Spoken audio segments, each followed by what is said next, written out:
Start recording. Good. All right. Welcome to the Global Property Register. I'll be doing you a short demonstration of how to use our MVP. This is called the minimum viable product. This will show you how you can potentially register your property on the Global Property Register, and also how you can use our tokens, our XRX tokens. Well, before we start, there are a few prerequisites which you need to have. The very first is you need to have MetaMask installed, and this is the MetaMask icon here. Secondly, make sure you are at the right address, which I have highlighted, which is appschain.herokuapp.com/property version 5. This is really important. After that, you have to make sure that you agree to the declaration. This says that, well, first of all, everything that you upload to this portal is going to be correct and true. And if that's not the case, you are happy to face the law. So using our solution is really important. People must verify themselves correctly, and they must make sure that only authentic documents are uploaded. Otherwise, they risk facing the law. Once you click proceed, you will be able to have access to our system.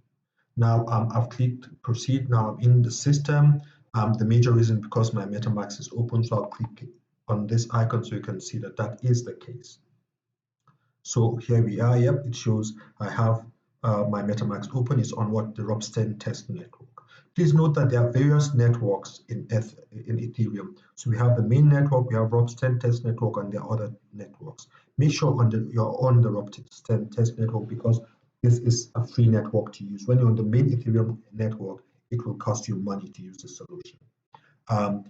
Now, next, assuming you're on the network but you don't have any tokens, right? You don't have the dummy tokens you need for this transaction. What you need to do is you have to go and buy these tokens. So to do so, you click on this link. Let's do so now.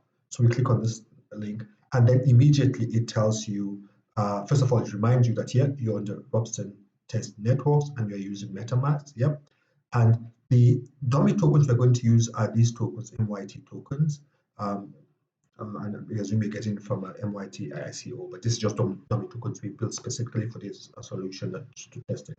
It gives your address, your wallet address, and it tells you your balance. So I have some balance and I can use it, but assuming I didn't have enough balance, I needed to get some of these tokens. First of all, these tokens are free, and the Ether is actually dummy Ether. So let's just assume I needed to buy. So let's get this 0.05 Ethereum. So that would be like 5 MYT tokens I'm trying to buy. Yeah. One Ether gives you 100 MYT tokens, so 0.05 is like 5 MYT tokens. So I'll click on the buy tokens now. What happens is MetaMask opens up and it says, yeah, you are trying to buy tokens for 0.05 Ethereum. Are you happy with this? So this is a cost in Ethereum, and there's some gas fee to use the Ethereum network. Absolutely, that's the case. I say, yeah, I'm happy with it. I click confirm. So let's see what happens. So this balance should increase once it's done. And you can see it says wait. So this means that the transaction is taking place. Let's give it a few minutes and let's see what happens. So we're waiting. Actually, it takes time depending on what time of the day you are, where you are, how busy the network is. As with the internet, it's all about demand supply. If there's lots of people trying to use it, it takes longer. If there are fewer people, then it takes shorter. Well, yep, it's done. You see, it's updated and it says confirm transaction. So let's look at that. So this is proof, or what I could call your receipt, to say this transaction was successful, and yes, you have been able to purchase those additional tokens for MYT so that you can use the system, and that's great. So here we are. Now you can see that it's taken some time also, so it's uploading all the details onto our page, which we can now keep as proof of transaction. And let's have a look at this. This is transaction details. First of all, it's on Etherscan, Ropsten test network, and it also reminds you it's on the Ropsten test network. It tells you the transaction hash. So this is the unique identifier for this transaction. And further on, it tells you, the status it was successful, what block it was on. You can see it. When did it happen? It gives you how many seconds ago, the time and the date, location, sorry, time and the date. And it gives your address, and it tells you the contract you're interacting with. And okay, it also shows how many tokens were transferred, So this is something you can keep as a receipt. Now let's go back then. So back here, you see our balance is updated. Fantastic. So let's go click the back button to go back into our solution. Um, Sometimes it takes a bit of a while, but let's just wait. So here we are, we're waiting. So here, yep, so here we are. We're back to it. So now let's try to add a property. Click on the plus button. Now you see it opens up. You can add a property.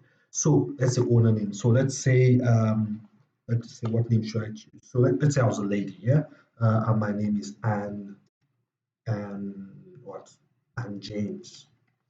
And say I'm buying a parcel. The parcel number is 5678. Our parcel address is 123, let's say New Road. Second. Let's say I live in London, so New Road, London. Parcel boundary, so let's say on the north of the property. Let's say we have let's say Buckingham Palace, yeah, Buckingham Palace. On the east of the property, let's say we have a park. On the west of the property, you see that it's a road. And then on the south of the property, say there's a block of flats. Let's say block of flats. Block of flats. Parcel size, for argument's sake, let's say it's 100 meters square. Parcel features, it's just a flat land, nothing spectacular, it's a plot of flat land. Date of registration or any other transaction. Say I bought it on the, so let's say bought on, let's say 1st of January, let's say 2018. Yeah. Details of any of the owner's rights and any restrictions on the land. So let's say this land I own it freehold, I can do whatever I want with it. So good. So it's a freehold. Rights and interests of other parties. So, but say I took a loan. So let's say loan of, let's say, £10,000. So 10K from Westminster Bank. Yep, Westminster Bank. And now let's talk about the location of the property. So the property is from, it's a longitude. I mean, this is like GP as coordinates global positioning system. So longitude, let's say 7 degrees north.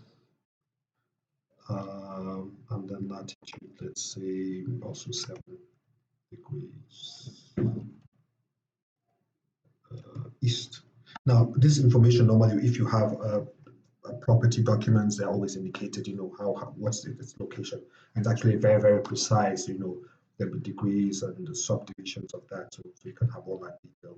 And very importantly, once you fill this in, it's important also that everything here is updated. You have attachments, otherwise you won't be able to upload. So for argument's sake, we assume that your land title document, I mean, you can attach all formats. So I'll just take, for example, just take a picture when the pictures are in my system and put it up here and say the title document, another document. So let's look for a Word document. Do I have any Word? So we have a Word document, we put it in here, and then we can select another document. So we have another picture or something. Yep. So JPEG file. I mean, it's very open. You can upload any type of file. So let's click the add button and see what happens. So here we are, we're adding it. And again, we are going to be interacting with the Ethereum network. And to do so, you need to pay. It costs money. And there is a test network, so it's dummy money, not real money. So it says Robson test network. We're going to be charged this gas fee, and then there's a total amount for interacting with the contract and the gas. And here it is. Are we happy? We say yes. We click confirm, and off it goes. And once it's doing that, we can have a look at that now. And then you see there is an update. You see it says wait. So it's trying to interact with the network and update stuff. And as you see, there is progress being made. And generally, what happens here is that depending on how many people are using the network at any point in time, the speed is determined. But then you just have to be patient. Generally, best time to use the network, and the cheapest time actually is I would say late in the day, very often, but of course, it's all variable depending on where you are in the world and so on and so forth. But anyway, it's going on. Yep, it's done. Let's see, confirm transaction. We click on it similarly as last time. We have a confirmation message.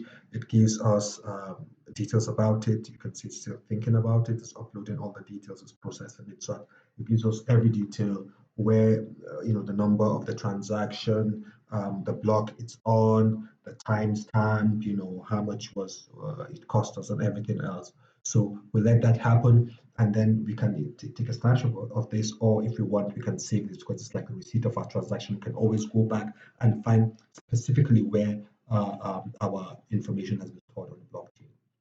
So that's good. So let's go back to our register then. What also happens is after it's completed this transaction, it kicks us out of the system, and we have to come back in and say, yeah, we are happy, we know the terms and conditions, and we're happy to use the system. So let's proceed. So we proceed here and we say now, where is it? So we can see the whole list of properties which are registered here. Okay. So if you remember, it was a lady's name we used, and here we are. And James, this is the number, this is all the details. Yep, this looks right. And if you click on the I button, you can see the details, information button. So you can see all the details we put in here. So very, very, very straightforward. And very important, we can download whatever document we put in here. So for example, we have some picture. Yep, here it is. So we can download it if we did so. And the value of this is, of course, you can scan your documents, put it on the blockchain, it's there forever. If anything happened to the real version, your house got burnt, burglars made away with your documents, your briefcase was stolen, you can always go to the blockchain, download it, reprint it again, and in that case, you are safe, you're protected. I hope this has been helpful. If you have any questions, we'd be happy to take them. Let's try to do one other thing. Let's see if you can do a search for a property now. So we know that our property, we said our name was Anne, so we put the property name or the owner. So the name is Anne, so let's say Anne. Let's see if you can find that here. So search, it kicks us out, and let's click proceed. If you're happy to go ahead, proceed. Well, this is not quite working as we expect. There's a bug here which we shall sort out. But anyway, thanks for your time and have a good day. Cheers. Bye.